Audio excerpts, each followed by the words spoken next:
Hello दोस्तों।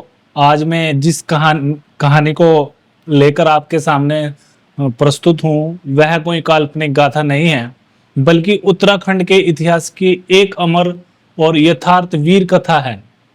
यह कथा एक ऐसी नारी की है जिसने अपने पति पत्नी धर्मवीरता और प्रतिशोध को जीते हुए स्वयं को बलिदान के पवित्र अग्नि में समर्पित कर दिया।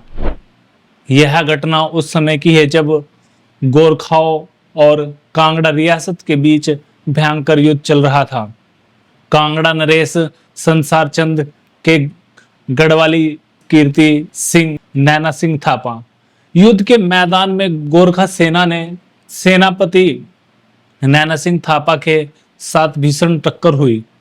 दुर्भाग्यवंश कीर्ति सिंह वीरगति को प्राप्त हुए और नैना सिंह थापा विजय के गर्व में हाथी पर सवार होकर नगर में प्रवेश कर ही रहे थे। जैसे ही वह राजमहल के तोरण के समीप पहुंचते हैं, अचानक एक बंदूक की आवाज गूंजती है। गोली नैना सिंह की छाती में लगती है और नैना सिंह हाथी से नीचे गिर पड़ता है। इसके बाद दूसरी गोली उप सेनापति दलबम शाह की दाई कमर के पास लगती है और वह भी मूर्छित होकर नीचे गिर जाता है। गोरखा सेना में हड़कंप सा मच गया।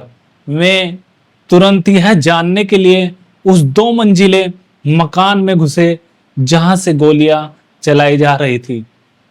जो दृश्य उसने देखा, वहां एक कोमल आंगनी नारी हाथों में बंदूक लिए सीनी के समान खड़ी है और उसकी वीरता और शौर्य को देखकर गोरखा सैनिक तंग थे। जब सैनिक उसके पास पहुंचे, गोलीबारी शुरू कर दी। लगभग 7, 8, 10 सैनिक उसके पास पहुंच रहे थे, उस वीर नारी के पास जो कीर्ति सिंह की अर्धांगनी थी। लेकिन उसमें से भी 4-5 को वो अपनी गोली से मारकर गिरा देती है। अतः इतने असंख्य बल के सामने, जिसने युद्ध कांगड़ा का युद्ध जीत लिया हो, उसके सामने एक रानी कितनी देर टिक पाती।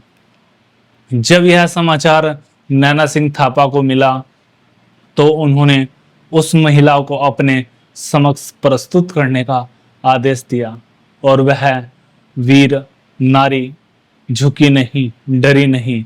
उसके चेहरे पर प्रतिशोध की ज्वाला और आंखों में आंसू नहीं थे, अदम्य साहस।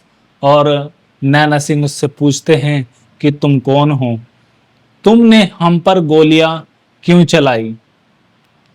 तब वह गर्व से उत्तर देती है कि मैं उसी कीर्ति शाह की पत्नी हूं जो कांगड़ा नरेश का सेनापति था और तुमने उस कीर्ति सिंह की हत्या कर दी है और युद्ध में वह वीरगति को प्राप्त हो गए और इसलिए मैं कीर्ति सिंह की पत्नी हूं। आपने मेरे पति की हत्या की है। मुझ आप पर गोली चलाने का एक न्यायोचित अधिकार लगा और मैं बदला लेना चाहती थी।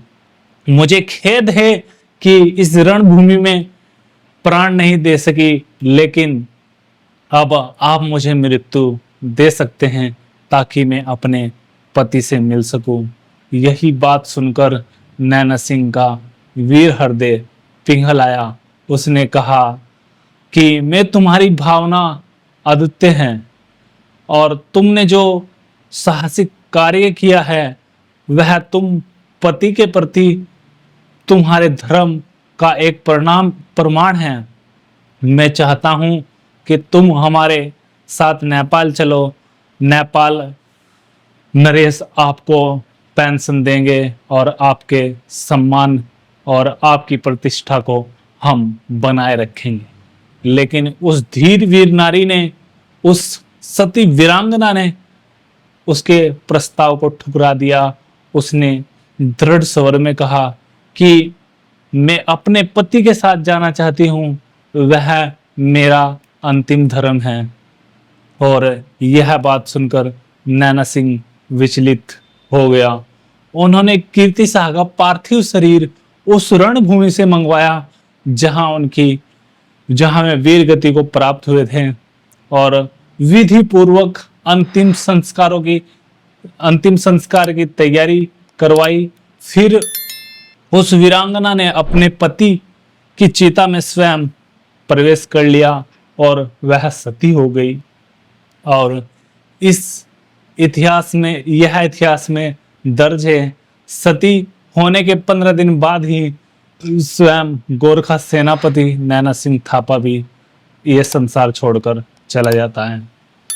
आप ऐसी वीडियो देखने के लिए इस चैनल को सब्सक्राइब करें और हमें बताएं कि हम किस टॉपिक पे और ऐसी वीडियो बना सकते हैं जो कि दर्शकों को अच्छी लगे और दर्शकों की डिमांड है। और बने रहिए, जुड़ रहिए। धन्यवाद।